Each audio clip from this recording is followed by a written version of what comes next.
I think for a long time, because of the way I grew up, I'd forget to breathe, Oh. because you learn to hold your breath for so long. You're waiting for the other shoe to drop. You're used to something always going wrong. And I think I'm starting to get to a point where that fear is slowly going away. That fear that, oh my God, something terrible will happen with Mukuru, something might happen with the kids. I'm starting to let it go and reminding myself to take a breath. It's different how life feels when you're able to allow yourself to breathe.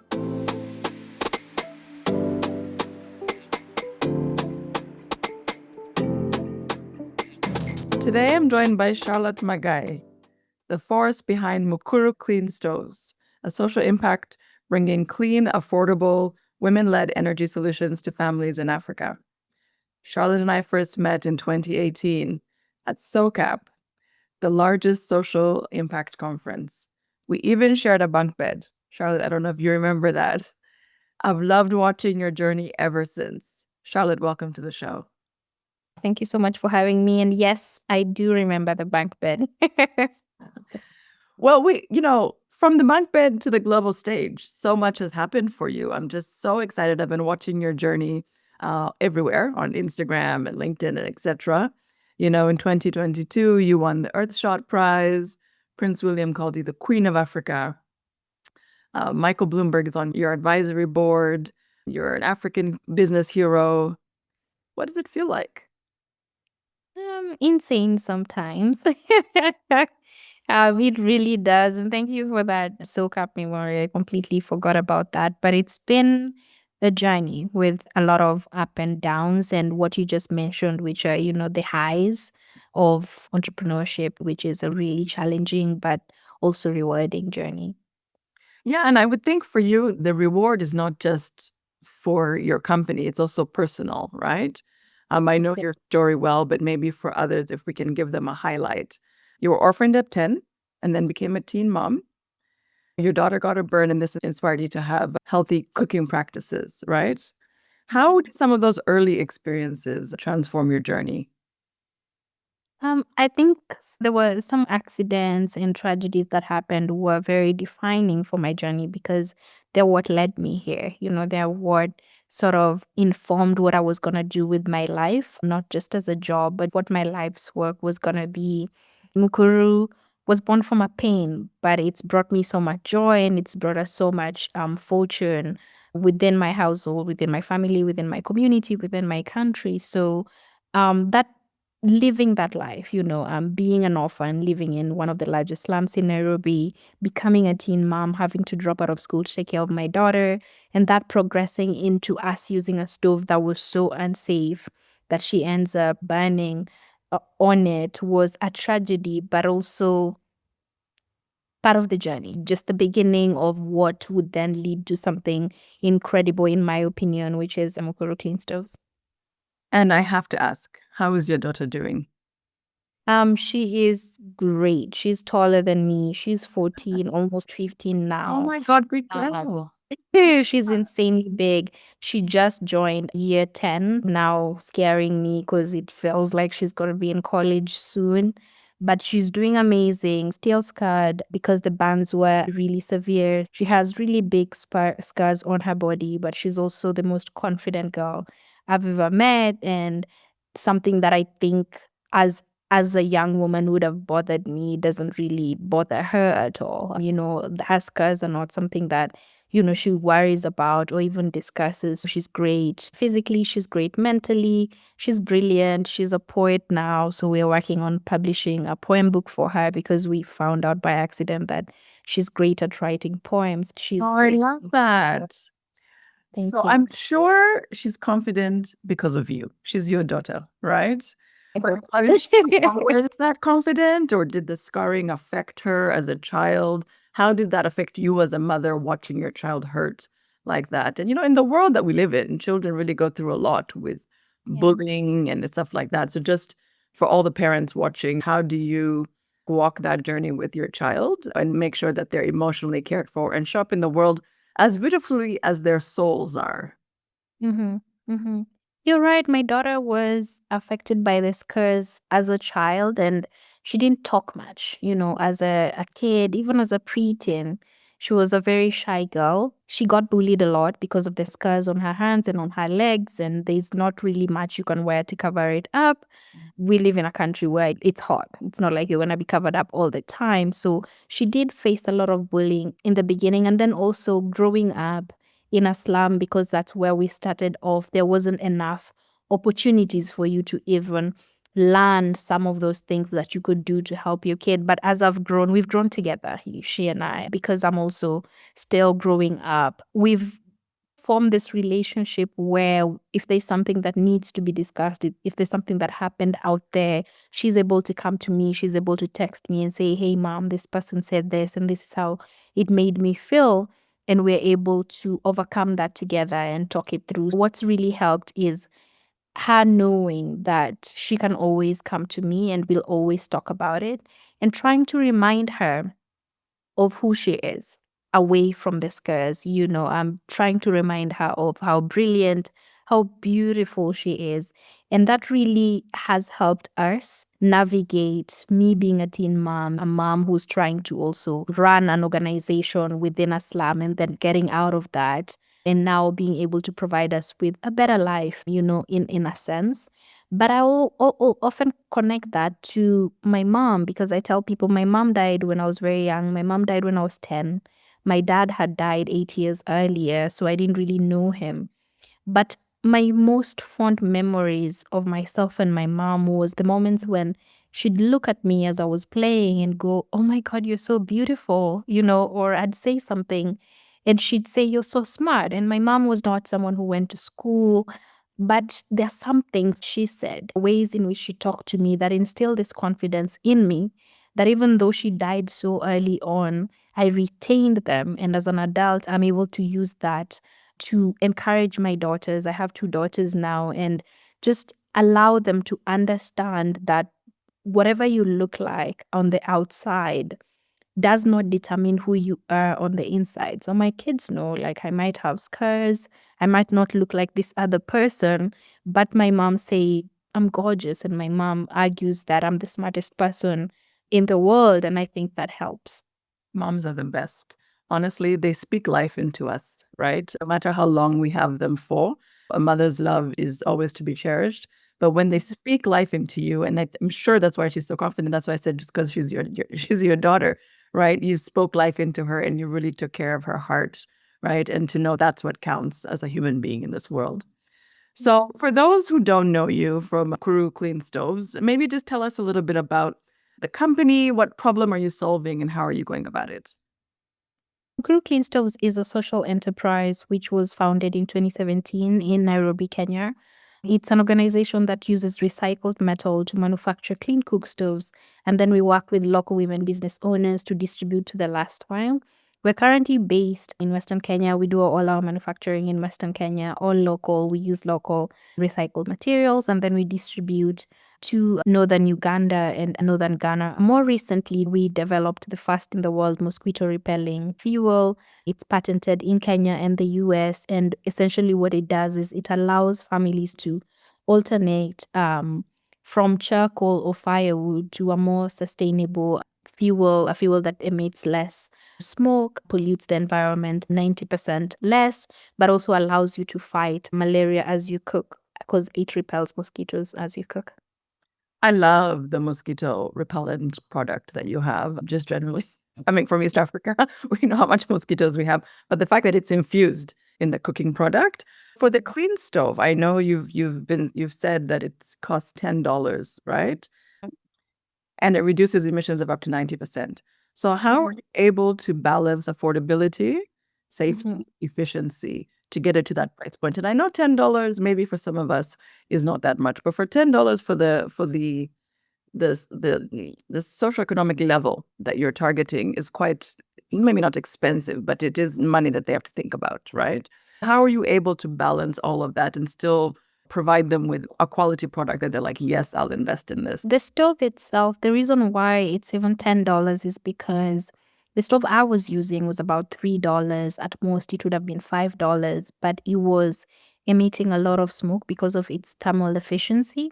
And so we wanted to improve the thermal efficiency of that specific stove. And then we needed to change the shape of the stove and the materials that we were using to concentrate the heat within the middle of the stove and push it up, not outward, to limit the risk of accidents. So not just on it falling, but also on impact if you touch it. We needed to retain the heat on the inside so it doesn't get as hot on the outside, because kids will do crazy things around the kitchen. So the reason why our stove is super affordable is learned, so they don't. yes. They don't have Yeah, that. they really do not, especially when they're so young, under the age of 5. Kids are fearless, kids are just so daring, and they will touch and play with anything. And so we had to ensure that if that were to happen, if they were to come into contact with the stove, then there wouldn't be a risk of burn. And so just a bit of research to figure out what materials we could use locally, because importing would have meant selling $50 stoves. The stoves that have the same thermal efficiency as a Mukuru stove is $50. And over the last 2 years, we've managed to reduce the cost of our stove using carbon as a new revenue source. So now we sell our stoves at $5 because we are rivaling traditional stoves that cost the same amount of money. So we want to be able to give consumers a real choice. And if you, as you know, in underserved communities, the efficiency of the product doesn't matter. The cost is what matters. So you will tell someone this stove reduces toxic smoke emissions. They don't even know what you're talking about. $50. Yeah. It doesn't matter because the money isn't there. So you go and you get the most affordable thing because you need to be able to spare money to buy dinner. You need to be able to spare money to repair uniforms for your children. So we wanted to meet customers where they were in terms of their purchasing power. And the purchasing power essentially belonged to the traditional stoves. And so we created, we developed a carbon project that would allow us to sell it at the price point of a traditional stove and then get the rest of the revenue from carbon sales. So do you think of yourself as a business person first or a scientist, an innovator? Depends on what room I'm in. I think that scientist first. Yeah. Right? You're innovating solutions and then you'll put a price point to it, but it's really the innovation piece, which requires the science because of what you're doing in climate change. Climate. Yeah. Yeah, it depends. It depends. With some rooms I will walk in and I consider myself a clean cooking activist. And some rooms I'll walk into and consider myself just an entrepreneur. It depends on where I'm at, but I'm a scientist at heart. It's what led me here in the first place. Yeah. So your daughter becoming a poet, are you okay with that?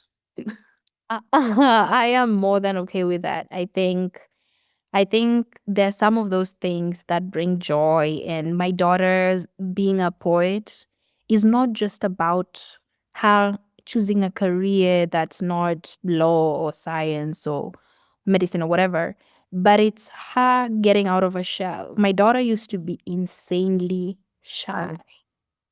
She didn't talk to anyone about anything. She would say hello and walk away. She only ever talked to me, and sometimes people would visit my home and be like, "Oh, hi, what's your name?" She would say Harmony and walk away. That would be it. You would not hear from Harmony again. We call her Hami, but her actual name is Harmony. Her name is Harmony. Oh, that's Yeah, she is. She's very, very. She was very shy, but poems helped her break out of that shell. Now she'll get up in front of people and recite these poems. Yesterday, my husband and I came home from Ethiopia, and they had organized a surprise birthday party with her sister, and she recited a poem she had written for him for his birthday, and obviously everybody cried. But the fact that she volunteered herself to recite a poem, even if it was just in front of the three of us, is such a big thing. So my daughter being anything that puts her in a position where she's standing in front of people and not inside her shell is so welcome. Fun fact, Beyonce has been said to have been a really shy kid, and then she started singing in public, and then, she became Beyonce that we all love. So, arts, there's something about the arts and creativity that really brings young people and shy people out of their shell. Maybe just on a lighter note, because you've been at this social enterprise, building this from scratch for a number of years now. What's a great impact story that comes to mind so people can understand, the impact you're making beyond the product? I think one of my favorite ones is I love women. I think my business centers women in a way that allows you to see the benefit that our stove brings specifically to those women, because they're the ones who are disproportionately affected by the absence of clean cooking. One of my favorite stories is the way we sell our stoves. We sell it through a network of local women business owners. There's this one woman who, when I first met her, she had just come from Nairobi. Her husband had died and she was now living in a rural area. And she wanted to open a business to be able to support the new children that she has. And because she saw Mukuru as a lifeline, selling stoves meant something to her. Like, she wasn't just selling stoves to make money. She saw them as her stoves, and she saw them as stoves she wanted to put into people's households. And she's taken her kids through school. She's been with us since 2018, since we entered the Siaya market. This is a county in Western Kenya. But not only is she our best performing sales agent, those are our super agents, but she is the best performing one. Now she earns a salary from Mukuru because she's a trainer. So she trains our sales agents on best practices. She trains them on a host of different things. The way she's changed her life from the woman I met is I relate to it so much because I've walked a journey that's sort of similar. I've seen the way she's moved from this shy person who was so grateful. Every time she saw me, she'd be like, I'm so grateful for Mukuru. And right now, every time I see her, I'm like, I'm so, so grateful for you, Dolphin. Her name is Dolphin. And Dolphin is that person who, before we would tell her, this is what we're going to do, and we need you to be here. And now we basically have to do our trainings around her schedule because she's become the important part of trainings when it comes to equipping our sales agents with the knowledge that they need to be able to sell our stoves better. And I just love that. Not just the power of it, but the journeys she's walked and the woman she has turned into. She's now, beast of an entrepreneur. And everybody has so much respect for her. She's managed to uplift the life of her children. In a way, she reminds me of myself, but also my mother, who had 8 children and was a widow and had to make sure we all went to school. You know what I mean? So I think that is the most powerful story so far that has come out of my journey with Mukuru that's not related to, health impacts of our stove. I was going to ask if the women-led network was intentional, and if so, why? But I can guess. Can I give you my guess? My guess is that women transform communities, right? So when you're supporting one woman, you're supporting a family, you're supporting a community. So she's not just buying the product, one stove, and helping her family, but she's then earning money to help her families, become better, maybe go to school, etc. Then training the community of other female agents so that they too can grow their businesses. I think that was the intentionality behind it. Like, it's to make it communal. You start with women. Yeah, that was the intention around it. And obviously, the sentimental, because I'm a very sentimental woman. My mother sold fruits at a local market and she used that to take care of us. So there's that. And there's also the fact that women are the ones who use this cook stove. So they're the ones who know what it takes to use an open fire, what it means to sit through that smoke in order to provide a meal for your children. It's essentially you killing yourself slowly so your children can have a meal in their stomach. So I feel like if someone's going to earn a commission from a better product, it should be the person that has to sit through that life-threatening situation every single day. Absolutely. Okay, while we're on impact, I have some numbers here, which I'm assuming they've grown since, but 600 plus households reached, 3 million lives impacted, 260 plus jobs created. Which milestone makes you the proudest?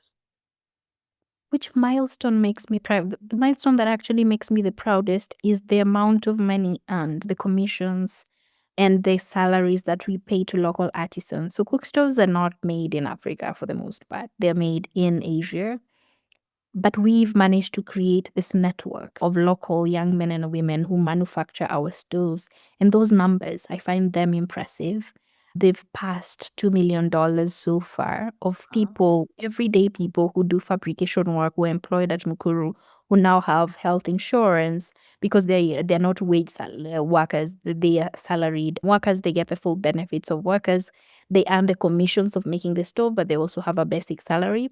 And then the female sales agents, because it's one thing to count the stoves that we've sold, but it's another thing to count the commissions that have gone into the hands of women who actually are the ones who distributed those stoves.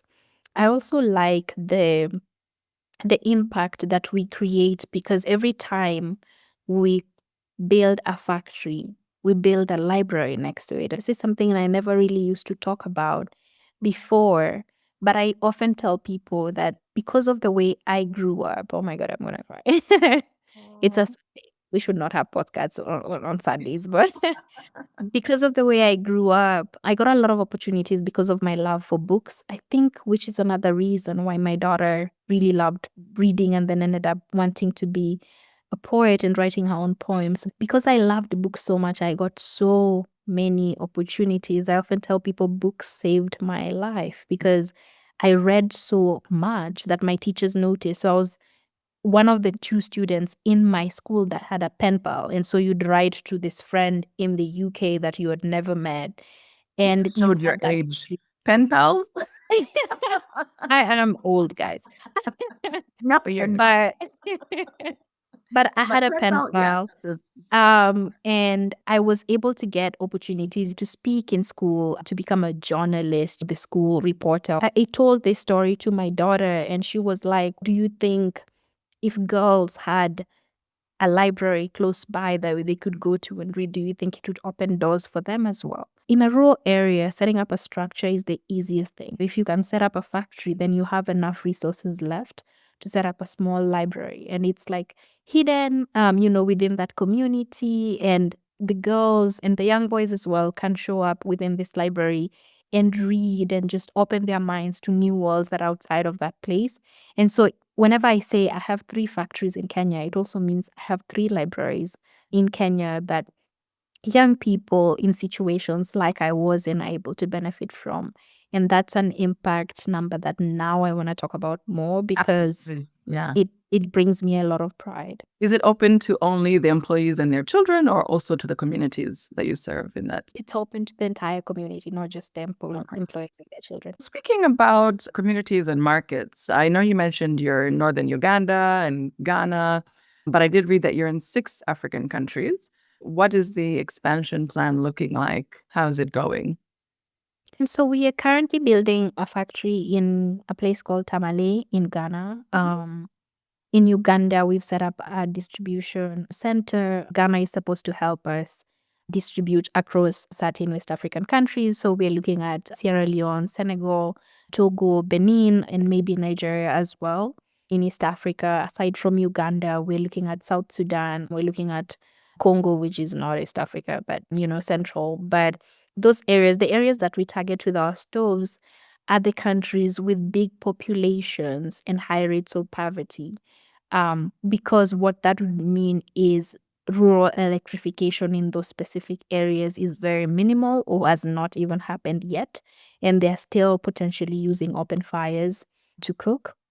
We also look at tropical areas because they are now, aside from the fact that they would be affected by malaria, but such regions often are marred by poverty as well. I love that with the stove that has a mosquito repellent, that one, it's patent in Africa, because that's a big deal. So we need to recognize that and congratulate you and the company. My research showed that you did research showing the times women were using the stove to cook, a lot of them and their households would get malaria, right? So that's how you decided to put it in. Can we talk a little bit about the Kuru Foundation and the research impact that's going into that? hmm I don't want to take credit for the research. That was research actually done by the CDC in terms of when malaria infections potentially occur. But after we won the actual prize, we set up the Mukuru Foundation because we wanted to come up with new products, but we wanted to ensure that they matched the needs of the communities that we were serving.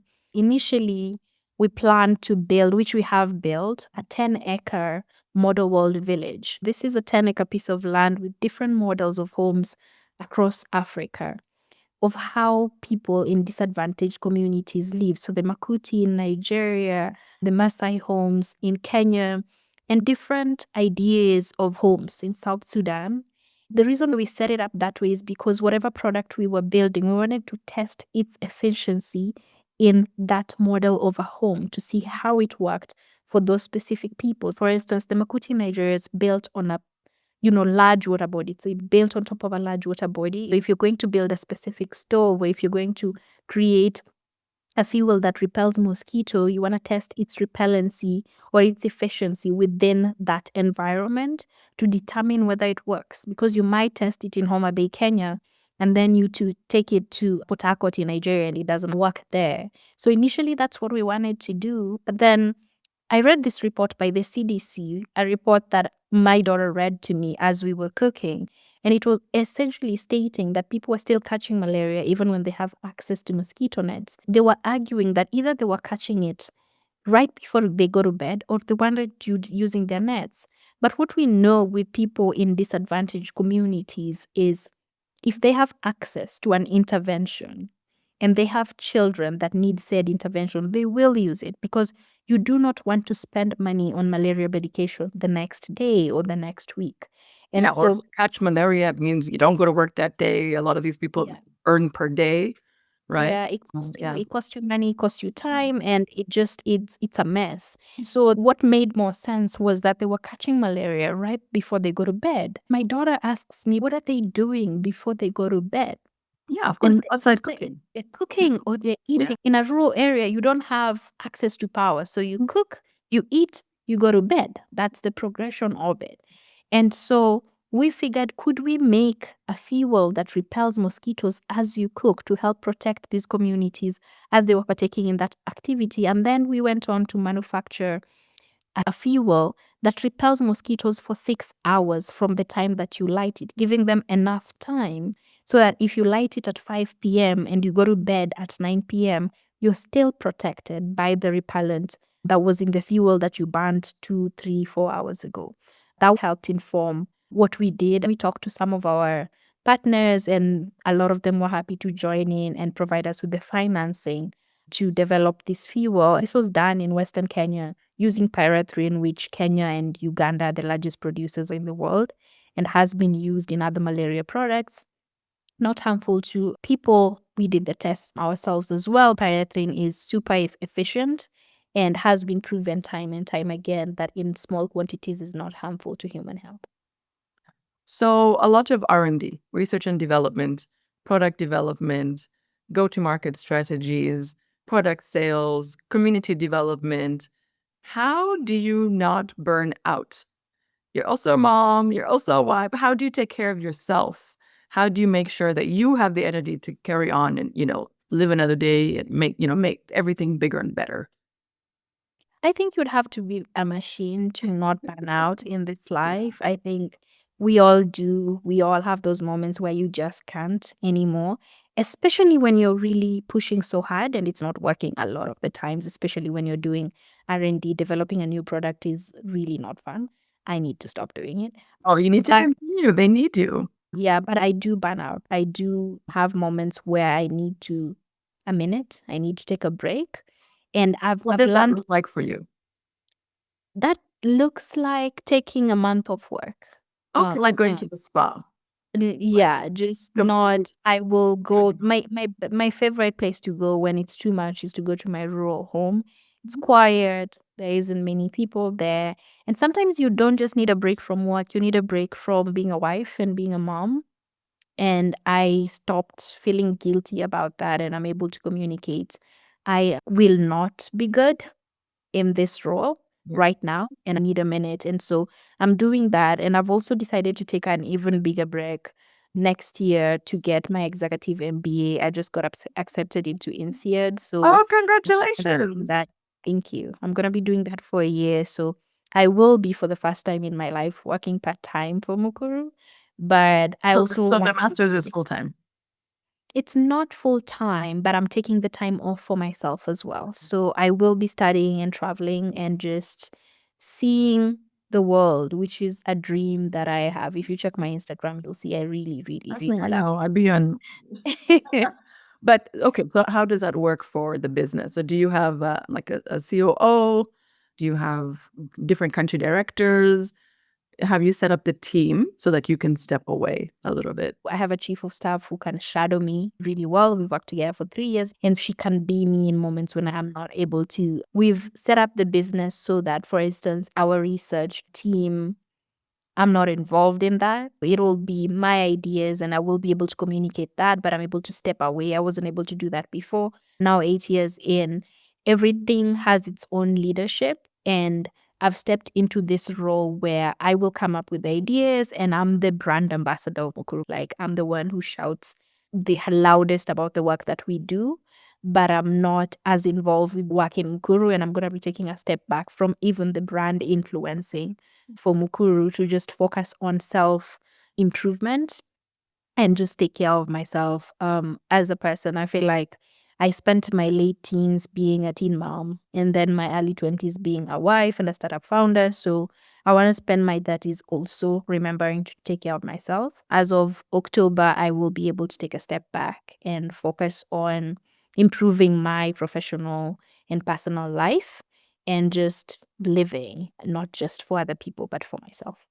I love that for you. And I'm really just so excited because it will inspire you to do even more and other things that interest you. Maybe it's another product, maybe it's another business, maybe it's another way of looking at things, right? So I can't wait to see what comes out of that year, you know?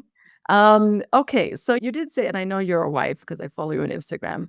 How is whenever I see business people who look like they're happily married, I wonder if their husbands have a brother because those people, it takes a certain kind of man to be with a really ambitious woman.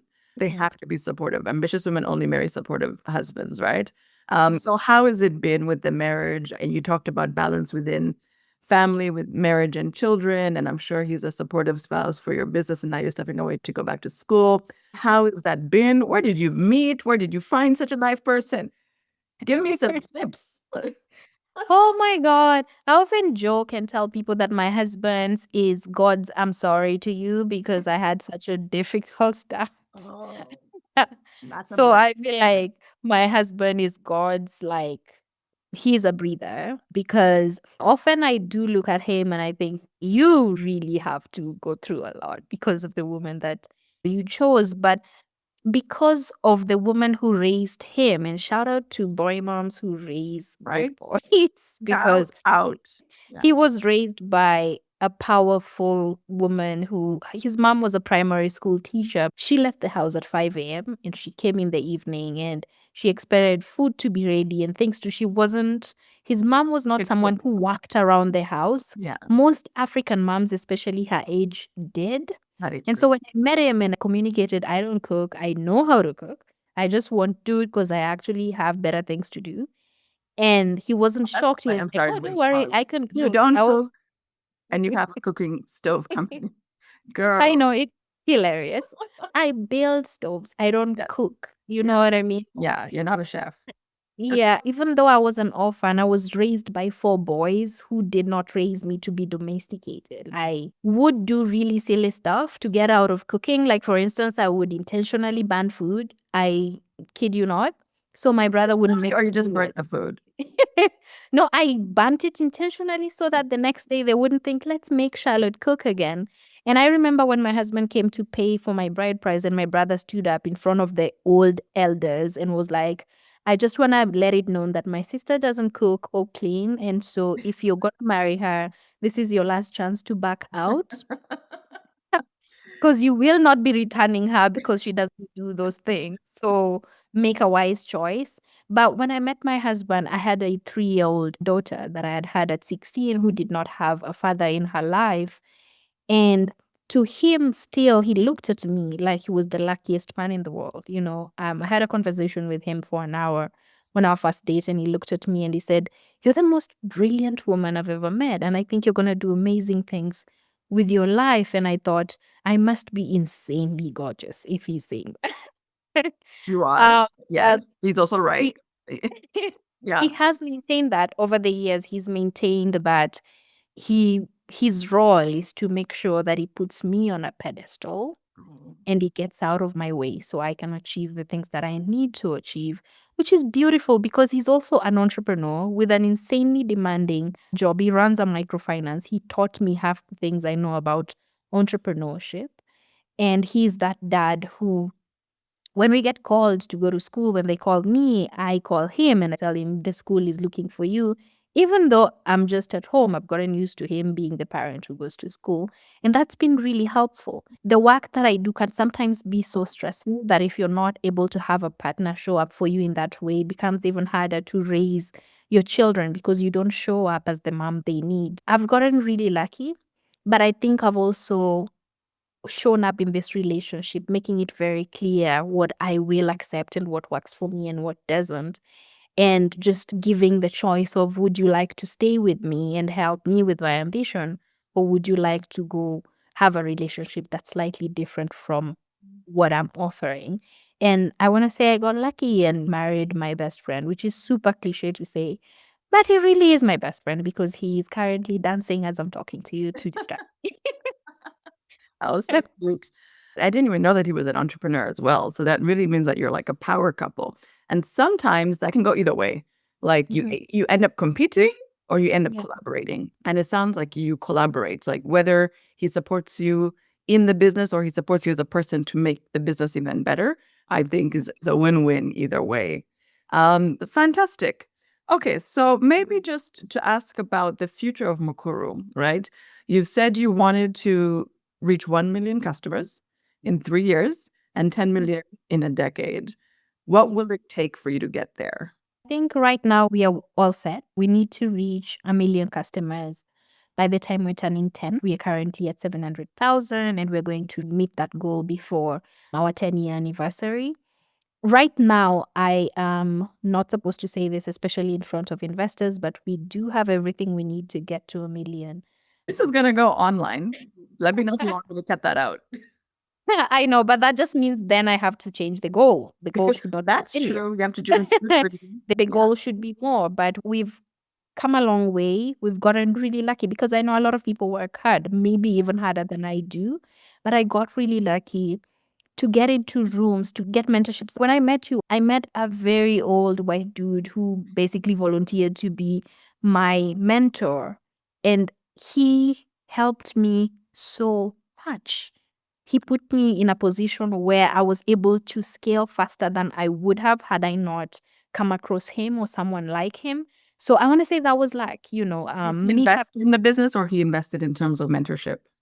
So he invested mentorship first, and then he became our very first debt investor at the end of 2019. When I met him at SoCap, he thought I didn't know what I was talking about. We laughed about how green I was. Then he dedicated a year of his life to getting on calls every single Monday to teach me everything from storytelling to creating formulas on an Excel sheet, which I didn't know when we met. He said, at the end of this, if I feel you already, I will be your first investor. And he was our first debt investor. He gave me interest free debt. Even Prince William saying he thinks I'm the Queen of Africa. Things like that get people who now are interested, like, what are you doing? Why is Prince William so proud of you? And how can we help you? I think we've gotten really lucky. We've done the work, but the universe has really smiled on Mukuru over the last few years. I love that. First of all, I read that Prince William made a burger on one of your stoves. So funny that that he can cook. That's amazing. But also for the first investor, he must have seen something in you. Even if he thought you were green, he saw a spark which made him interested, right? And I think you can never take away from your story for that. You had the initial idea. I met you in San Francisco at SoCap. A year later, you had your first investor. I mean, it he helped you grow, but the spark was already there. Okay, so what would be next for Mukuru in terms of innovation? Are you riding the wave of the stove and the insect repellent? Is there something that we should be looking out for? Do you have to be in the country to be able to buy the stoves? Right now, you have to be in the countries that I mentioned to buy the stove. And that's because it's very targeted to specific populations. For instance, we would have interest in someone who's in Canada, where you are, and wants to buy a stove, then there's the shipping involved. We work in the environment space. If you're buying it to barbecue, not for everyday needs, it's not worth the carbon emissions to ship it to you. There's other stoves around you that you would be able to do that with. So those are things that we put into considerations as well when we're selling the said stove. Our expansion has also been super targeted. It's specific community, specific rural areas, the places where if our stove does not show up within that market, the cooking needs or the cooking habits do not change for another 10 years. It's markets that people are not looking at, either because of the purchasing power or the cooking norms within that space. We show up with the intention of not just educating masses and creating awareness around clean cooking, but bringing those population closer so we can all, fight the endemic that is climate change or environmental degradation together. Because for so long, it's been conversations, as you know, that I had in San Francisco, in New York, at UNGA. But then the message is not brought back to these local communities. We leave those populations behind because the feeling is, well, we don't want to have to invest what's needed to invest to get them to also partake. But they're the ones who are suffering. They're the ones who face the floods, the crazy famine because of climate change.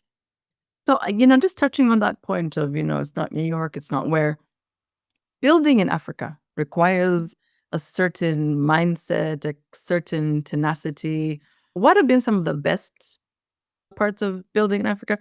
And what have been some of the worst? That, of course, logistics, as you mentioned, might be a challenge from an environmental standpoint, but also just supply chain and the way it works in Africa. Highlight how it is building in Africa. What's the reality? Building in Africa is challenging, but it's extremely beautiful because for the most part, if you're building especially a system, there isn't one set yet. You get to sort of create a blueprint for what a just energy transition should look like within a specific community.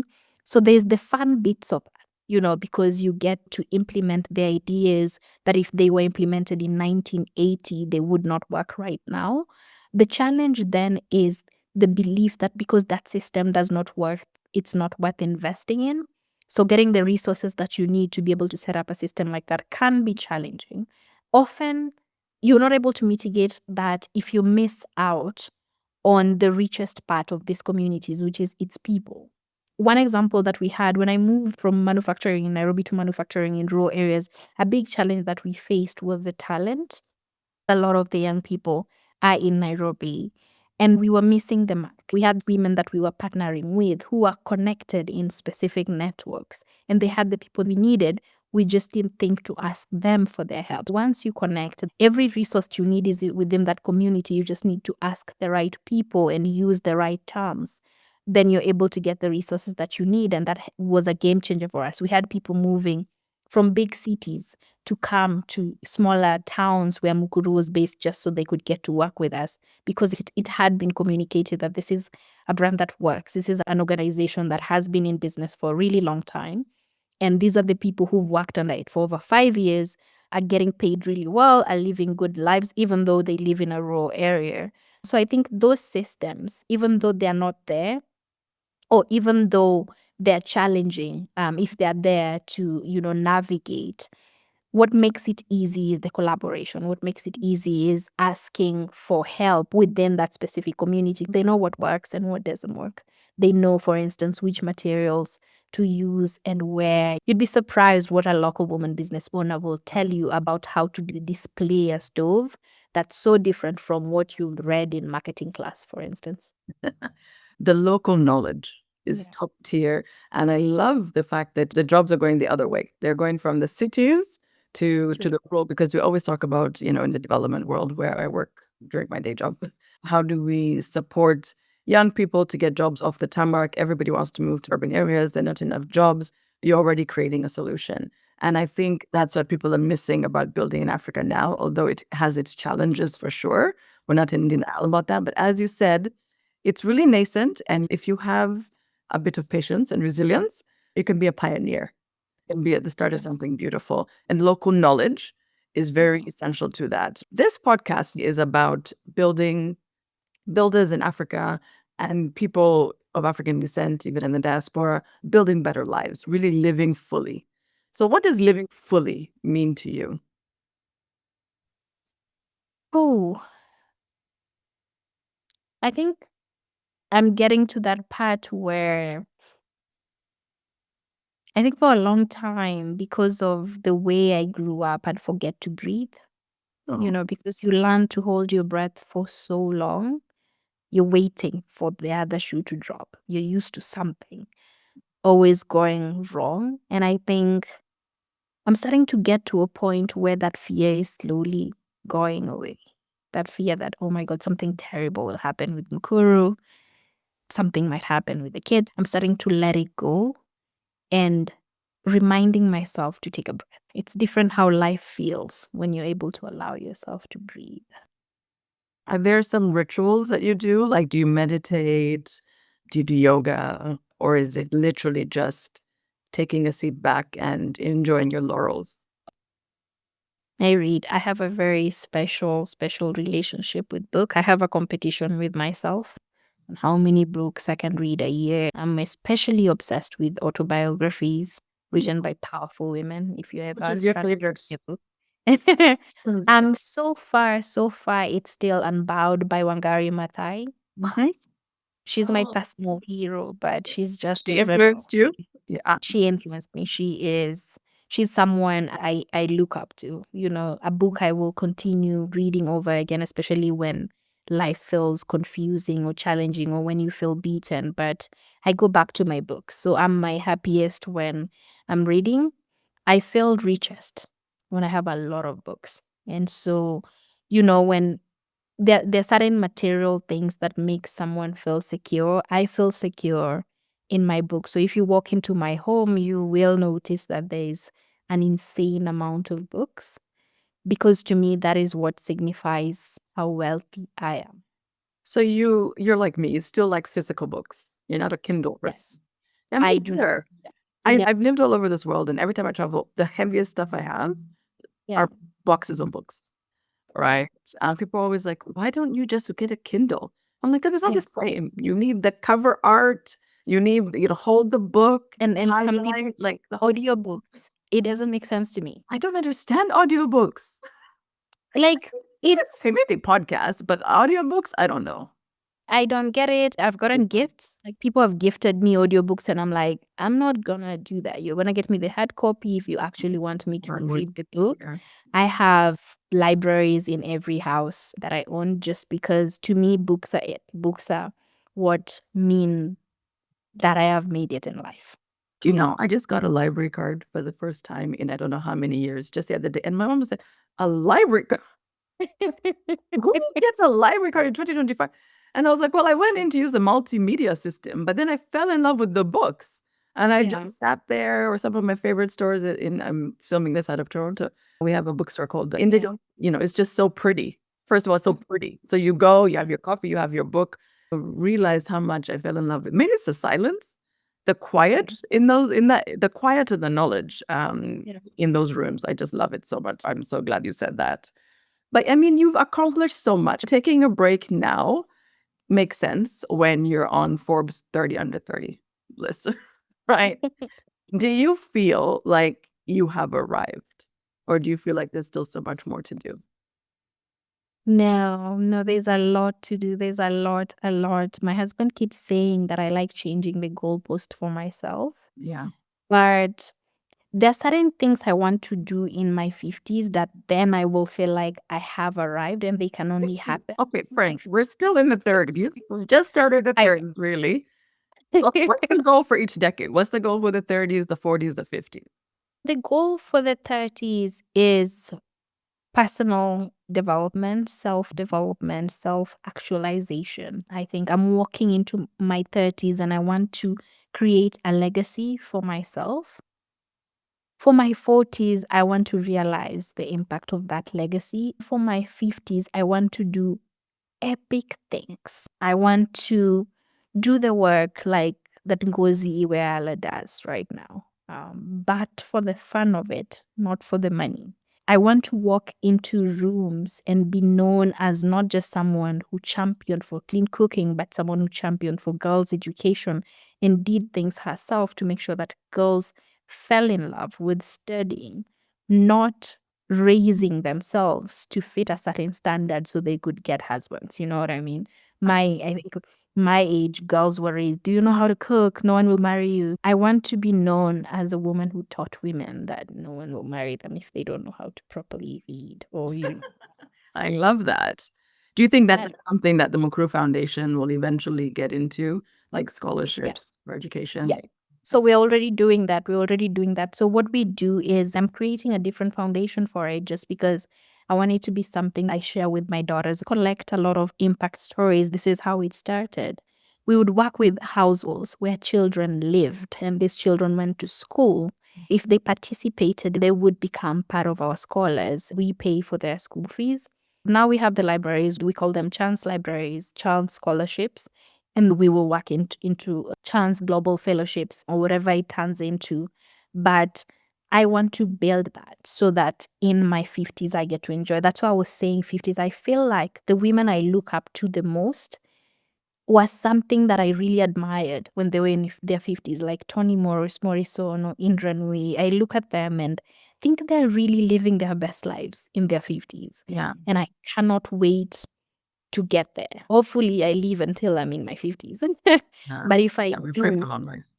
I want to have something to show for it. I want to be a woman in my 50s that has done something with her 30s and her 40s that she should be proud of. I think you are more than halfway there. So you've already talked about taking a step back to study, relax, breathe. What does the perfect day look like for you? What would you do? Who would you spend it with? How would you be? The perfect day can look like so many things. The first thing that comes to my mind is playing tennis with my best friend. She's very fit. I am very unfit.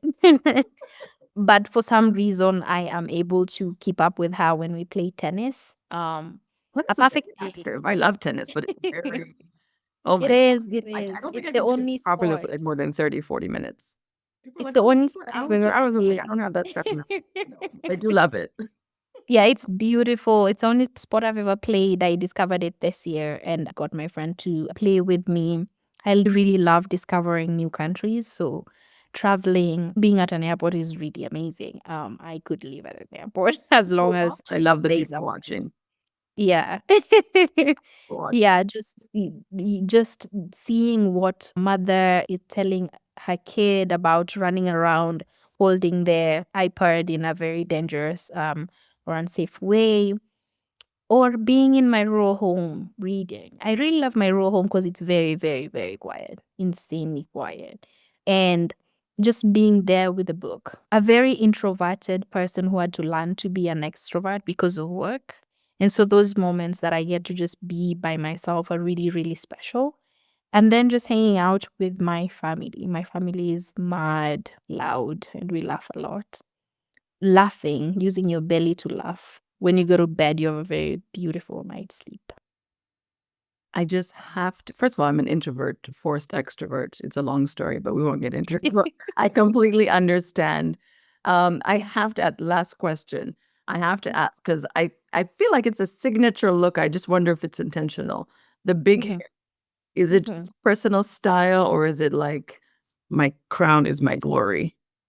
It's very intentional. It's insanely intentional. When I try the not so big hair, everyone says I look good, but I don't feel confident. It's like a statement. It's what I need to wear to then go pitch. It's what I need to wear to sit at a boardroom with my board of directors and feel like what I'm telling them. I can wear tiny hair when I'm hanging out with my friends, but when I need to channel the powerful woman that I want to be, my hair has to be insanely big. That is why it is looking big right now because I'm giving a really important keynote on Tuesday in London and I need to look the part and be confident. I had a feeling because every time I see it, I'm like, that has to be intentional. It Yeah. has to be intentional. Today, I tried to do it a little bit. This is big for me. It was like, I have to, and I wore green for you, Thank you so much. green and black, your colors. Yeah. Yeah. So thank you so much, Charlotte, for being on this show. I really wish you all the best. I come from Rwanda, and in Kinyarwanda, our local language, Mukuru means elder or senior. And really the underlying essence to that is really wisdom. And I think you bring so much wisdom to this podcast, but also to this world. And I just have enjoyed watching your journey since we first met. And I cannot wait to see what the next year brings, the inspiration that will come from that, but also, your continued journey. I just wish you all the best. Thank you so much. Thank you so much, Diane, for having me. I'm excited to find you somewhere in the world very soon. We'll meet up soon. Thank you for joining me today.